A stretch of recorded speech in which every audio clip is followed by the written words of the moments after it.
Thanks for being responsive, Rick and Jim.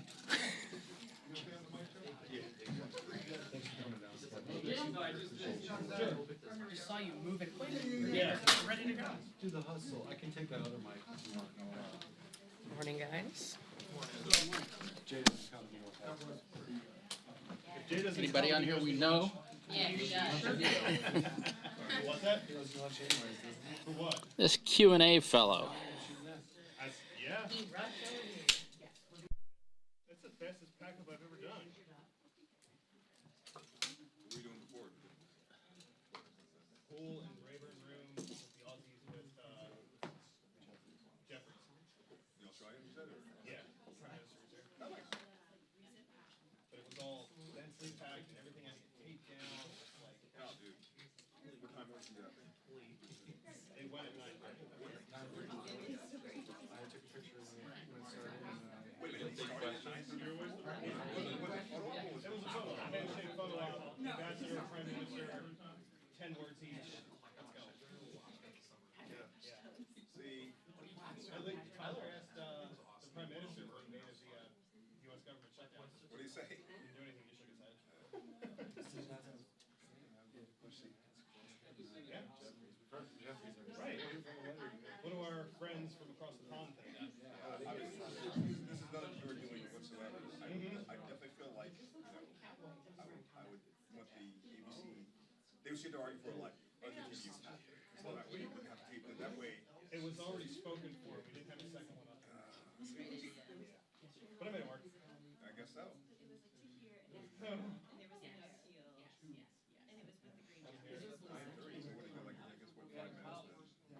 It lasted all of 7. Jeffries, not Yeah, because it was in the minority leadership office. Because that's the room that leads back. I wonder why the Australian Prime Minister would think of the minority. I mean, but even so, I mean, it's a statement of like, It is. I think the point was with the speaker. so he's doing both. I know, okay, that makes sense, he's doing both. It's supposed to do both. I wasn't there. I'm very happy to meet with Mr. Jeffries.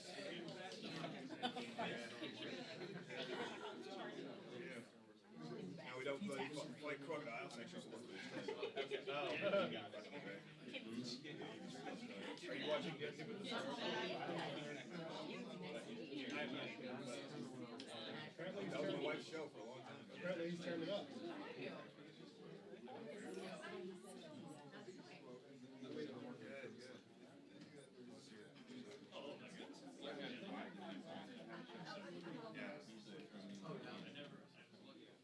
I like it here.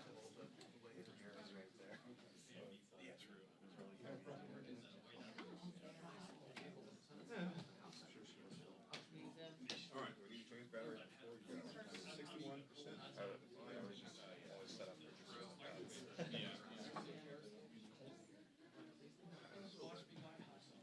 Went down to 35 at my house last night. I had my windows open. I woke up freezing. I should do. I should change my batteries.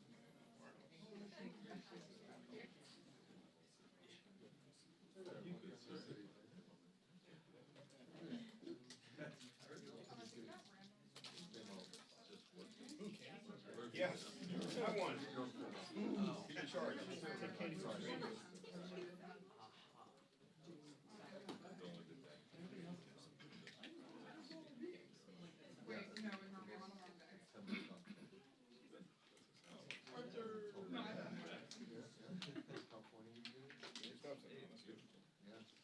If there's any positive you can pull out of it.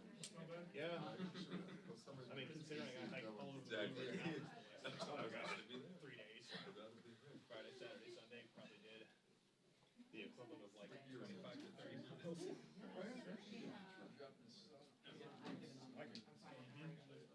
It was stunning. The foliage was great.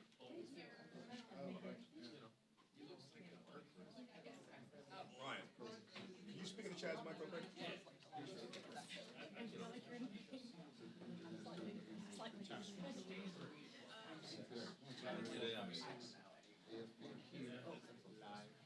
Speak Glasses are good? I guess that's yeah, you wouldn't get that joke there.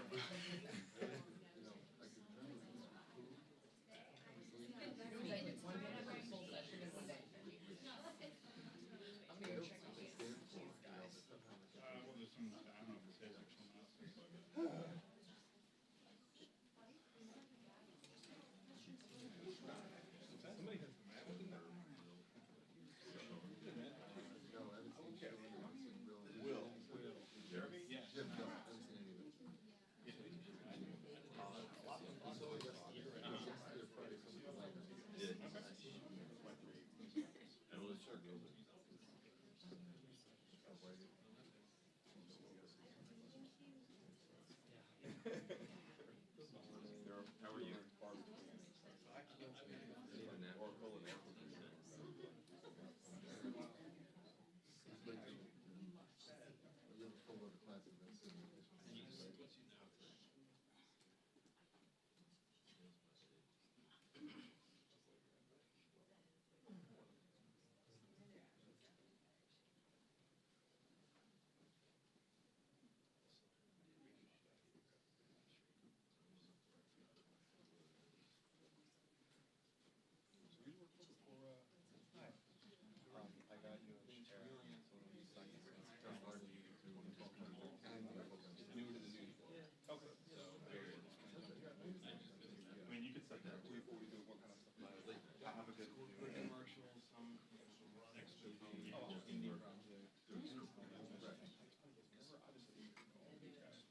Grass always greener.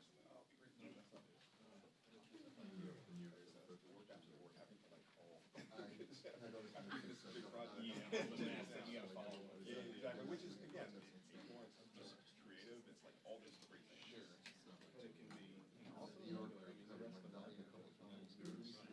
Oh, yeah, it's not terrible. It's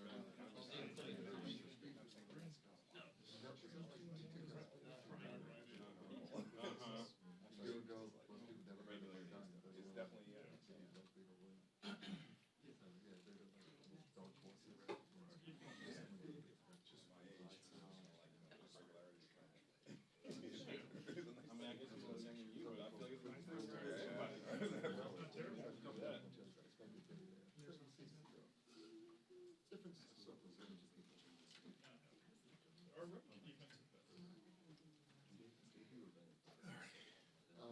It's good part of this is a 2-day conference in New York. So it's always been in the UN. They did one of the days.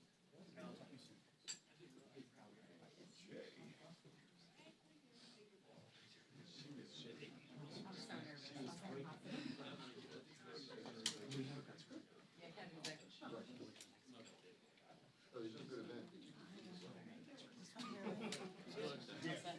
Thanks for staff. Loads of food. Good food. Yep.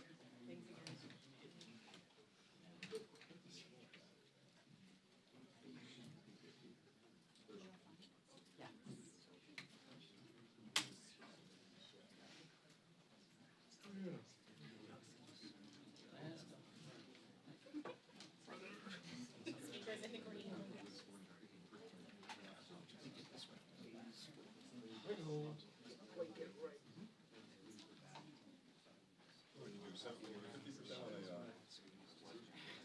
Do 50% on a bigger battery or 75%?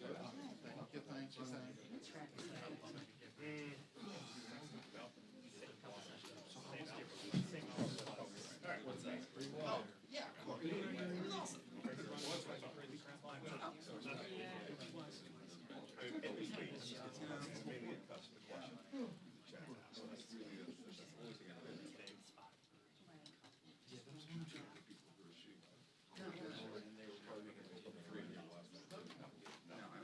Right next door.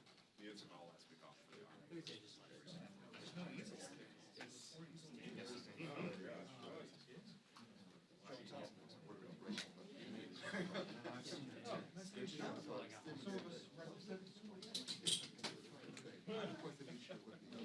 Well, naturally, but it's true.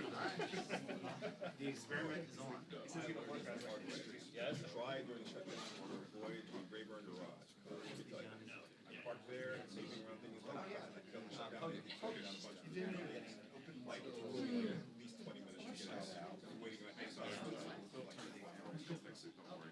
turn into a very. Well, then you have to work. Well, no. No, I feel bad. That's we were testing. Oh, no, wait. See the construction. To be fair. I didn't see the vision. I texted her. I was like, I'm sorry, I did not see the vision.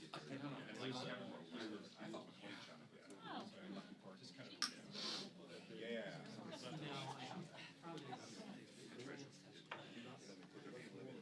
Is he allowed to be?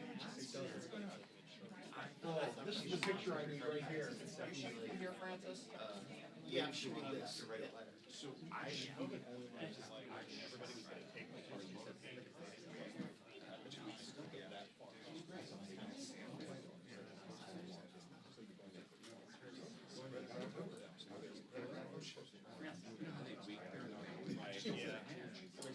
I just try not to throw anything around. No, that's not the hill. Yeah, well, you can always do it. Oh, yeah. Next day. I think Carl.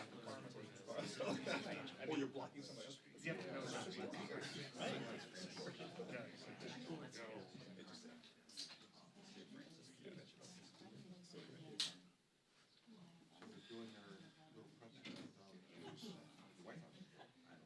Oh, yeah, I saw that.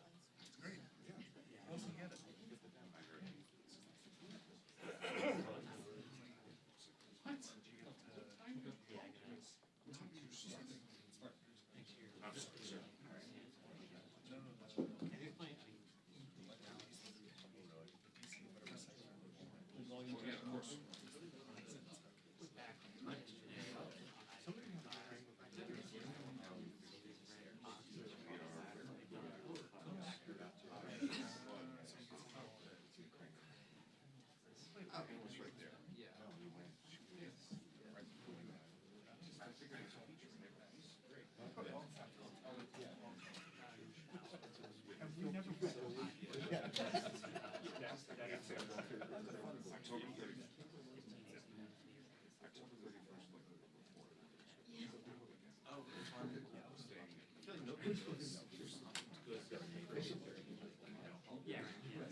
Well, welcome everybody. Day 21 of the Democrat shutdown. It's now 3 weeks since the Democrats have decided to close the entire federal government.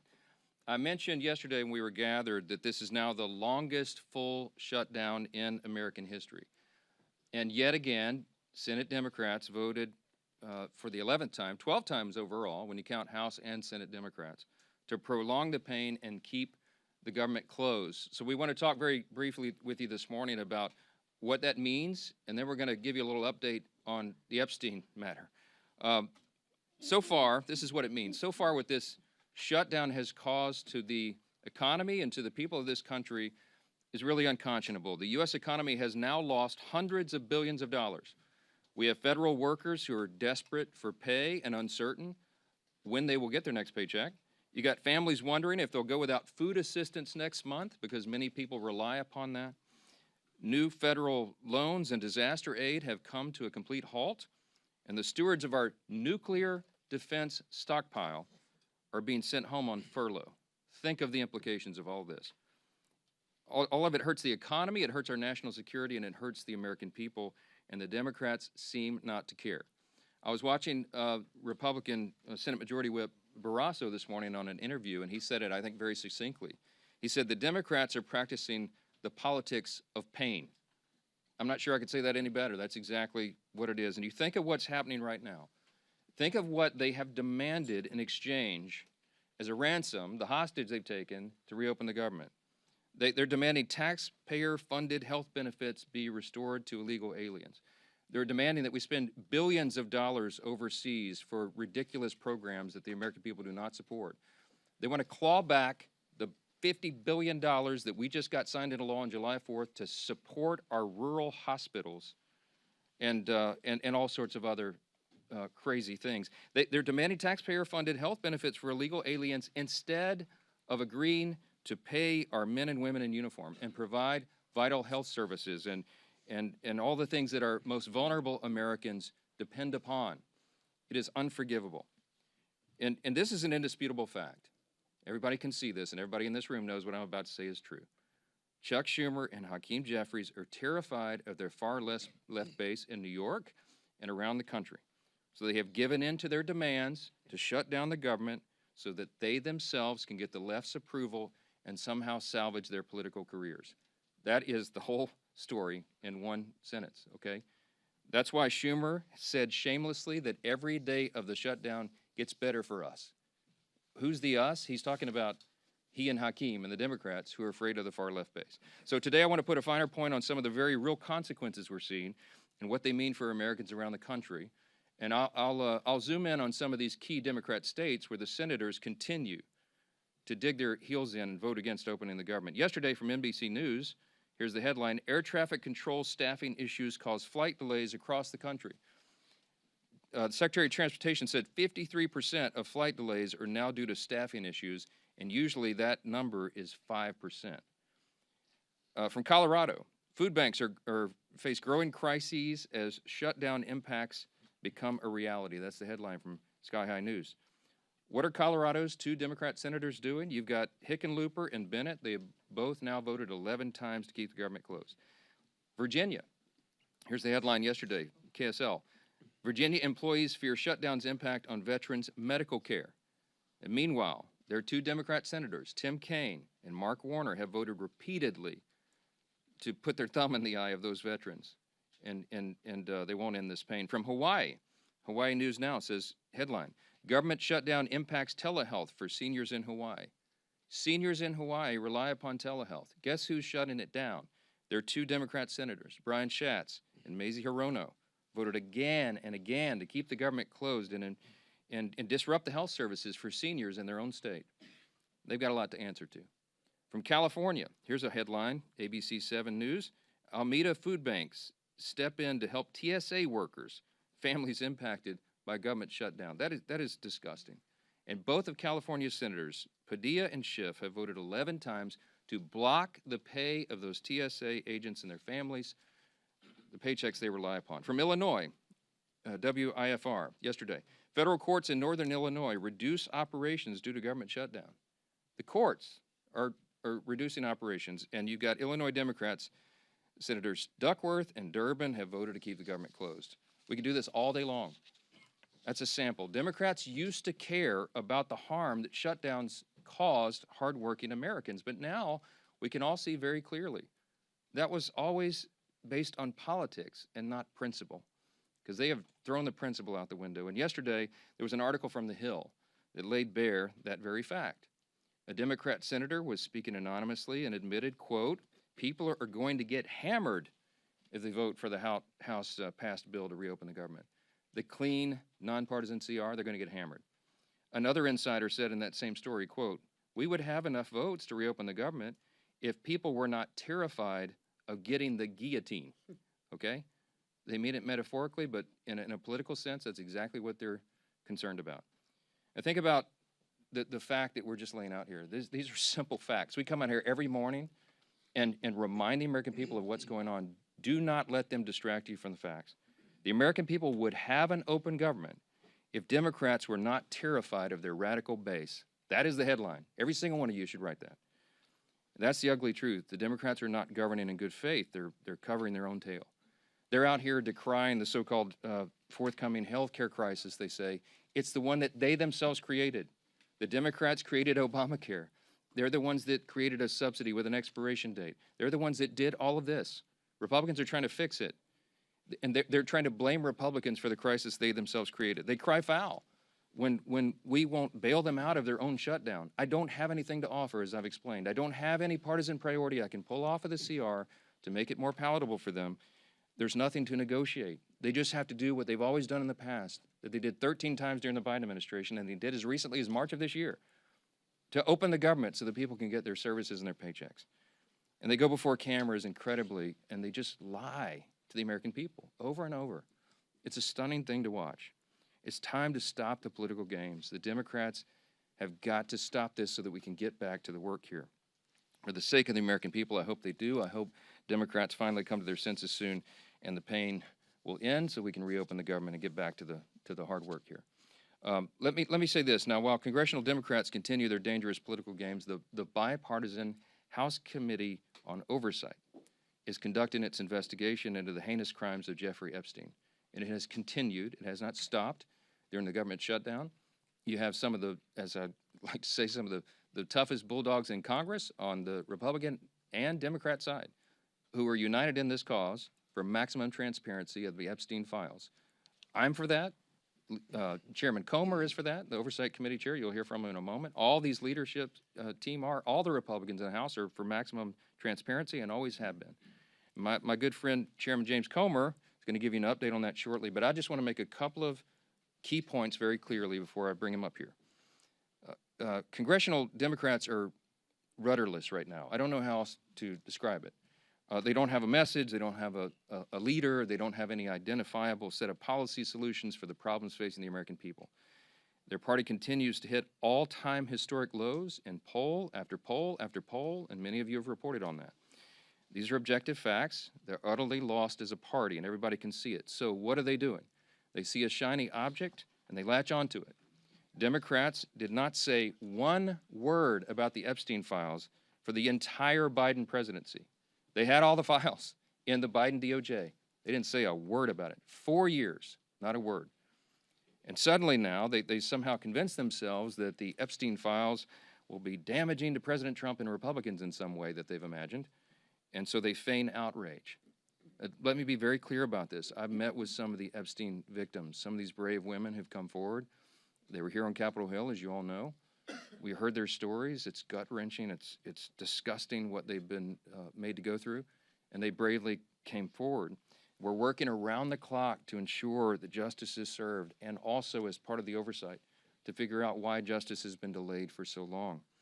All credible information we will ensure is released to the public, and we also, at the same time, are fulfilling our responsibility to protect the innocent victims. By the witnesses' own testimony, these ladies who've come forward, they estimate there may be as many as 1,000 young women who were subjected to these heinous crimes. And many of them have chosen not to come forward and show their faces and reveal their names because it would compound the harm that they've already suffered. And so we want to protect those people. That's the sum total of all of this. That's our responsibility. And short of that, we want maximum transparency. And that is exactly what the American people are getting right now. That oversight investigation, they're working around the clock. And here's what the latest update, if you're not keeping track. They have now subpoenaed and released 43,000 pages of documents. They have subpoenaed and released DOJ and Epstein estate documents, with more to come. They've issued 11 deposition subpoenas, and they've released Bill Barr's deposition transcript. Just a few days ago, they released the transcript from the interview with Alexander Acosta. They requested and begun to receive suspicious activity reports from the Treasury Department, and the department is fully cooperating in that. And they published letters from Eric Holder, Merrick Garland, and James Comey stating they had no knowledge or information related to the committee's investigation. Those documents include the ones that were released on Friday of last week, okay? The Epstein estate documents include his personal phone logs, his travel logs, his financial records, the ledgers that many people have been wanting to see, and even his daily calendar. The investigation and continued document release is ongoing even as we speak. And let me say this clearly as well. The bipartisan House Oversight Committee is already accomplishing what the discharge petition, that gambit, sought, and much more.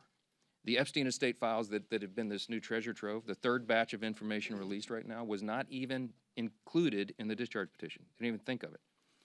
And again, the investigation is bipartisan, it's nonstop, and it's far broader in scope than what is covered by the discharge petition and has already yielded significant results. Unfortunately, some Democrats and sadly even a couple of Republicans have tried to make this a political issue. They seem to be more interested in trying somehow to lay a glove on the president than in securing justice for these victims, and I think that is shameful. But as Chairman Comer will tell you, the work of the bipartisan investigation continues, and we brought him here to share with you some of those thoughts. Chairman Comer, thank you for your hard work, and take it away. Thank you.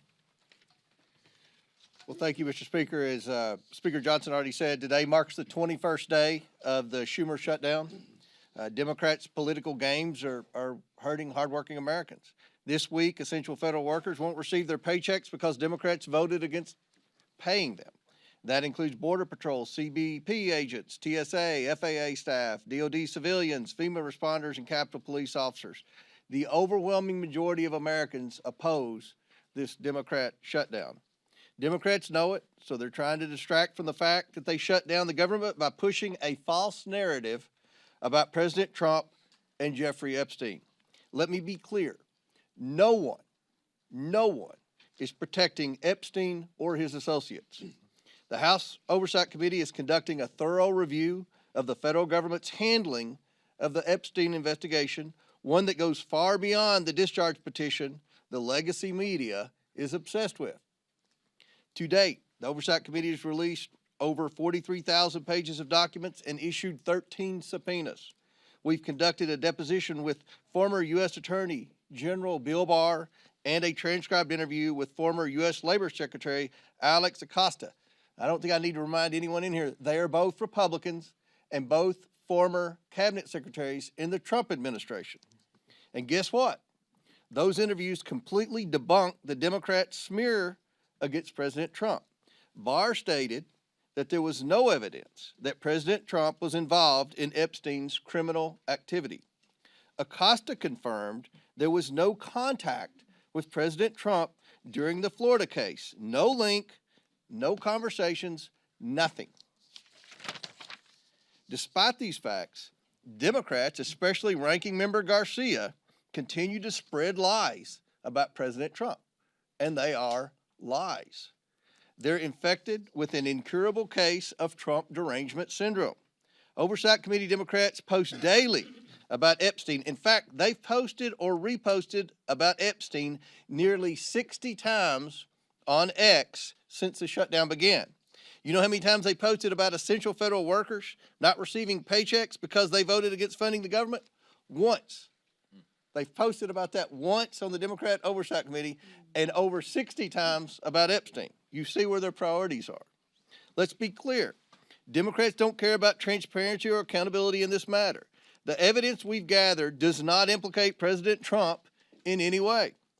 Public reporting, survivor testimony, and official documents show that Bill Clinton had far closer ties to Epstein.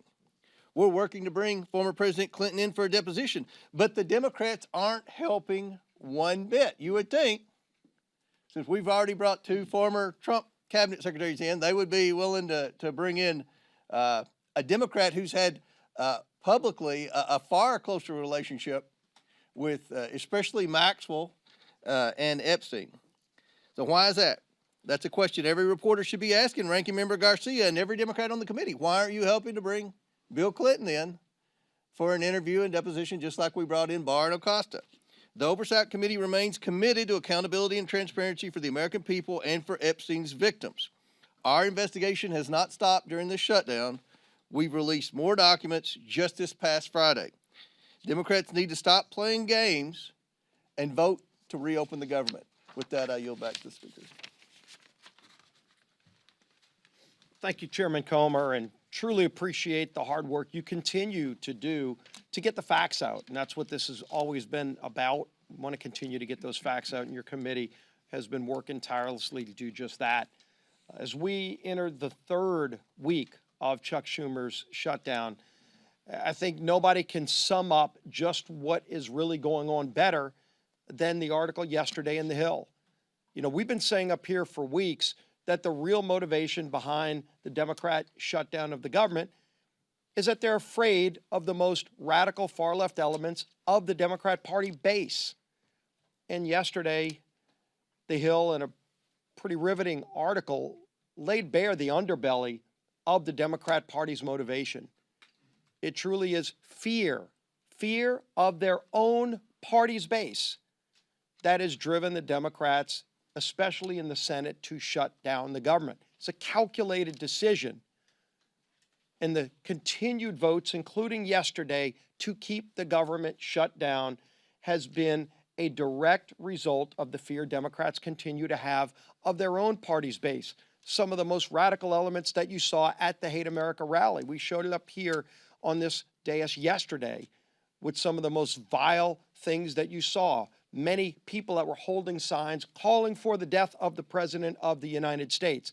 That's who Democrats in the Senate are most afraid of. And they're willing to inflict pain on millions of American families. And I think it's very important to understand what they're saying. There was one Senate Democrat aide who said people are going to get hammered by their liberal base if they vote to open up the government. So they're not concerned about the millions of families who are suffering because they're keeping the government shut down. They're just worried about getting hammered from their own base. And the speaker laid out some of this too. There was another senator who said, quote, they'd vote to open up the government yesterday if left to their own devices, but don't want to risk an angry backlash from their base. They'd be more than willing to do it. They know it's the right thing to do to open up the government, but they're scared to death of the backlash from the radicals in the Democrat Party. Another person said enough Democrats would vote to reopen the government, quote, if people were not terrified of getting the guillotine. You know what that means. When they're more scared of their own party's base, you talk about profiles in courage, that's what we're experiencing. And maybe the worst was this, because the speaker's gone over and over with some of the different states and the pain it's causing, not just here in Washington, but all around the country. In every state, there is real pain being inflicted. People that aren't sure if they're going to get another paycheck if they're working for the federal government. And there's a state, Georgia, that has a number of military bases, a lot of other federal workers. NIH is headquartered in the state of Georgia. And what is one of their senators, Senator Ossoff, thinking about all this? Another Democrat said, Senator Ossoff's calculation is, quote, do I vote to open the government up and get crushed and can't raise a single dollar of low dollar money? Or do I vote to shut the government down and get $3 million from online fundraising? That's disgusting. Senator Ossoff is more concerned about getting low dollar donations from maybe some donor in California who's going to click on an email and give him $100 for his reelection. And so he's causing suffering on tens of thousands of people in his home state of Georgia. Senator Ossoff ought to send that tainted, dirty money back. If he's raised $3 million off of the shutdown, off of the suffering he's caused, just so that he can get some more money from radicals around the country, go look at his finance report during the shutdown. The low dollar donations that he's more concerned about getting than opening up the government, which is the right thing to do, because they're scared to death of their base, because they want to keep getting low dollar donations from the most radical members of the Democrat Party. That's what this is about. And we've been saying it, but now that Hill article truly exposed it, with anonymous senators finally speaking freely, with other Democrat aides admitting what's really going on their side. And when they asked the speaker, gee whiz, is there something else you can offer? What is there to offer to a party who's so morally corrupt and bankrupt that they're willing to sell out the American people because they're either scared of their base or they want to just keep getting low dollar donations from donors around the country who are rooting for chaos for America, who want to undermine this country? That's what's going on here. And the American people are figuring it out. People in Georgia are figuring it out.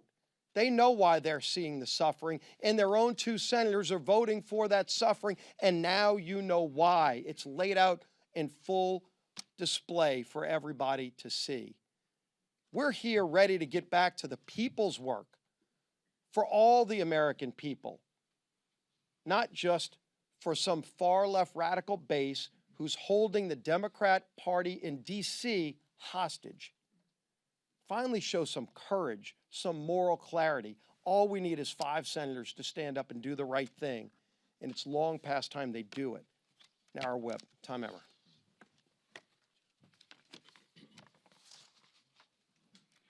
Welcome to day 21 of the Democrats' shutdown, where Democrats have now voted 12 times against funding our government. Why is that? I'm going to read the same quotes from those anonymous Democrats. People are going to get hammered if they vote for the House-passed bill. A second person familiar with the political dynamics said centrist senators are fearful of breaking with leaders while party activists are planning the anti-Trump rallies. Another one, we would have enough votes to reopen the government if people were not terrified, as Steve and both Mike have pointed out, of getting the guillotine. Another Democrat strategist said the main driver is fundraising, which Steve just went over. Do I vote to open the government up and get crushed and can't raise a single dollar of low dollar money? I mean, it's amazing, Steve. This is what it's all about. And this is what everybody in this room should be reporting every single day. They should be held accountable for this type of behavior because it is having serious consequences all across the country.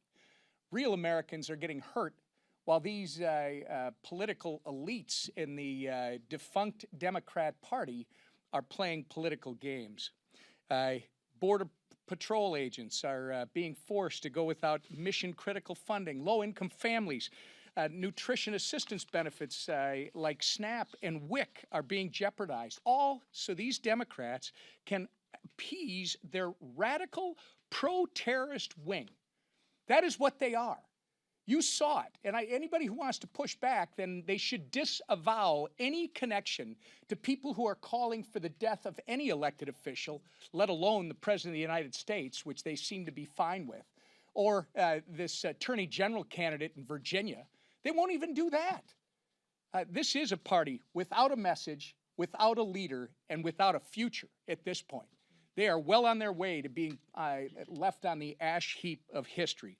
It's despicable, and it's downright wrong. We've got news for Chuck Schumer and the soon-to-be former leader of the Democrats in the House. Your Hate America rally is over. It's past time for you to stop thinking about yourselves and start thinking about the people that you were hired to serve. The American people are not and should not be pawns in your shutdown games, and they should not be forced to suffer just so you can play politics here in Washington, D.C. Put an end to this madness, pass our clean CR, and let's reopen this government immediately. Our conference chair. Thank you. Well, good morning, everybody, and thank you, Mr. Comer, for being here. Again, don't let the facts get in the way of a good story, right? Our side, a lot of facts. The other side, more headlines than anything, right? Press the other side on the facts, because the facts speak for themselves, no different than Chairman Comer laid out with all the work that he's doing, and transparency, right? It's been 1 month since House Republicans passed a bill to keep your government open. And how did Democrats celebrate?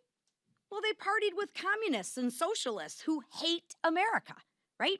While Democrats were marching with their radical mobs, Republicans were actually meeting with Americans, listening, helping, and working. Let me give you a few examples. Congressman Ciscomani visited a food bank helping families with food insecurity. Congressman Rick Allen stood with veterans left in limbo by the Democrats' political games. And Congresswoman Nicole Malliotakis thanked U.S. Park police officers while they worked without pay. That's the contrast. Because as the leadership team behind me said, I'm sure those low dollar amounts that they're raising, they're probably giving those monies back to the food banks and those people, right? No, they're putting it in their pockets.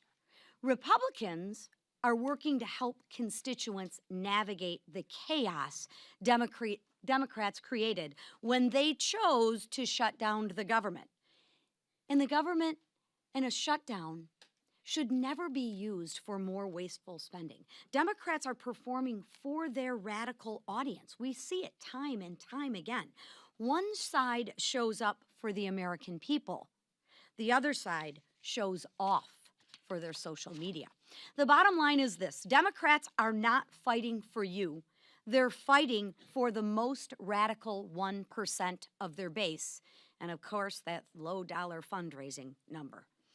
They're also leveraging the shutdown to demand $1.5 trillion in wasteful spending, climate pet projects in foreign countries, and health care for illegals. But Republicans won't cave. We won't fund the waste, fraud, and the abuse that the Democrats so violently and vehemently advocate for. We won't hand your tax dollars to illegals. Those are your tax dollars. And we won't let radicals dictate America's future. So it's time for the Democrats to wrap up the photo shoots and end the who's more radical contest and vote to reopen the government. Let's get the government reopened for our troops. Let's get the government reopened for our families. And let's get the government reopened for the American people. Thank you. Questions? Far right, yes, sir. Yeah, the CR is only one way to fund the government, and some of your members are kind of uncomfortable with being out on recess for a month. So why not bring everybody back, work through the appropriations that you haven't passed yet, and sort of do an end run around Hakeem Jeffries? Yeah, so a couple things. First of all, 99.5% of the House Republicans understand exactly what we're doing. They agree with it. We talk regularly. We'll have another conference call later today. They have been out doing very essential, very important work in their districts, and their constituents appreciate that. I mean, they've been everywhere because, as Chairwoman McLean said, they've got to help cover the bases for the crisis that's been created by the Democrats. Now, the calculus and the strategy on when I bring everybody back, people have said, are you going to change your strategy? And I've said to you all very plainly in good faith, we don't have a political strategy here. I don't have a strategy. We're just trying to do the right thing. We did what has been customary here and passed a simple CR. Again, this is really important, and it should be a headline in your journals as well. This is the first time in history that any party has shut down the government over a clean CR. It's a clean CR. That's the whole thing. There's nothing much more we can do. With regard to appropriations, the House Appropriations Committee has done its work. They got all 12 of the bills through committee, bipartisan fashion, by the way. Got them through committee. Now we got 3 off the floor. The Senate got 3 off the floor. They don't match exactly, so they're going to conference committee. The appropriators are working during this period when we're not here on the floor. They're working and coordinating amongst themselves across the aisle and across chambers to get the next batch of appropes ready and teed up for House passage. As soon as we get back to regular legislative session, we look forward to doing that, and the clock is ticking. Remember this as well. The CR was set to November 21st. Was that a random date? No, that date was chosen by Republicans and Democrat appropriators, decided upon to allow for 7 additional weeks so they could finish the job that you just asked about. Right now, the great irony is the Democrats who say they want everything to be done, they are the ones that are eating up the clock. They're preventing that very thing from happening. So many of you have asked me in the hallway, is November 21st going to allow enough time? That's becoming a very dicey prospect right now because we need every single day. Now, the appropriators are working right now. As we speak, they're working on it. I myself have spoken to appropriators in the Senate on the Democrat side. I mean, we're trying to prepare this work and to get it done as soon as possible, but it is true that the pressure gets turned up every day of the calendar that's eaten up by the Democrats' political nonsense. Back row, yes, sir, on the best. CBS News is out reporting this morning that a targeted January 6th rioter was charged and arrested this week with threatening to kill Hakeem Jeffries. Do you have any reaction to that? No, terrible. That's the first I've heard of that. I don't know anything about it. But anybody who threatens to kill any political official, we denounce it absolutely. They ought to have justice fall upon their head. All right? How about that? Yes, sir. Second row right here. Thank you, sir. The Senate has sort of had this will-they, won't-they relationship with a Russia sanctions bill that has overwhelming bipartisan support. Would you like to see the Senate have a more accelerated timeline? And if they pass it during the shutdown, would you bring the House Well, I don't anticipate it'll be passed during the shutdown, but there is a big appetite among Republicans, House and Senate, I can tell you, for tough sanctions on Russia. The president, as you know, you can take him at his own word, he's lost his patience with Putin. He's not a good faith operator. Obviously, he's the aggressor in an unjust war, and it needs to end. The president's using every leverage point he has to bring that a resolution, bring an end to that war that's killed so many people and cost so much money, and it's just been a terrible thing. Everybody on the world stage, I talked to my colleagues, my counterparts, the speakers of the various parliaments of the other free countries, the G7 and others, and everybody's unified on this. Everybody wants this to end. President Trump's the only strong enough figure on the world stage who has a chance of doing that. And you know, he's bent over backwards to make it happen. Now, what we need right now is we need good faith on the part of Russia and Ukraine, that they would come to the table to work on a diplomatic solution to bring this to an end. The president's trying to force that in every way he can. The Republicans in Congress are ready to provide support for that, and any leverage that we can, including sanctions, we're open to, and we'll see how that develops. Last question. For sure. Mr. Speaker, getting back to the threat to Hakeem Jeffries, this is one of a number of individuals who were pardoned as a result of January 6th who have been rearrested on various charges. Did President Trump make a mistake by just offering up a blanket pardon for every single person that was convicted as a result? I don't know any of the details of this at all. I don't know who's been alleged to have been involved in this. I will say that anybody who threatens political violence against elected officials or anyone else should be have the full weight and measure of the Department of Justice on their head.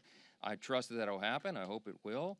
We are intellectually consistent about that, obviously. I will tell you this.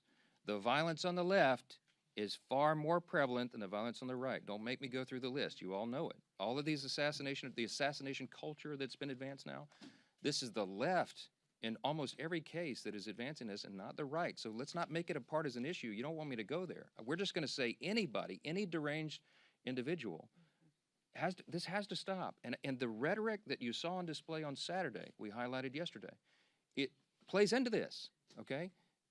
There are people that get triggered. There are deranged people in society when they hear elected officials participating in a rally that was paid for by Soros and sponsored by communists with signs and placards and mantras that were repeated that we should bring death to, fascist politicians. What they mean is they call every Republican a fascist now. They're calling for the death of elected officials. Please, enough of that. We got to stop it. Stop the rhetoric, stop all the nonsense, and stop the violence. Thank you. Look, I'm not going to address it because I'm not sure of the details of this, and I think we've said enough. You know where we stand, and every one of you should stand there the same way. We denounce violence from anybody, anytime. Those people should be arrested and tried. Thanks. Should the president have bipartisan negotiations to end the shutdown? Why isn't he involved?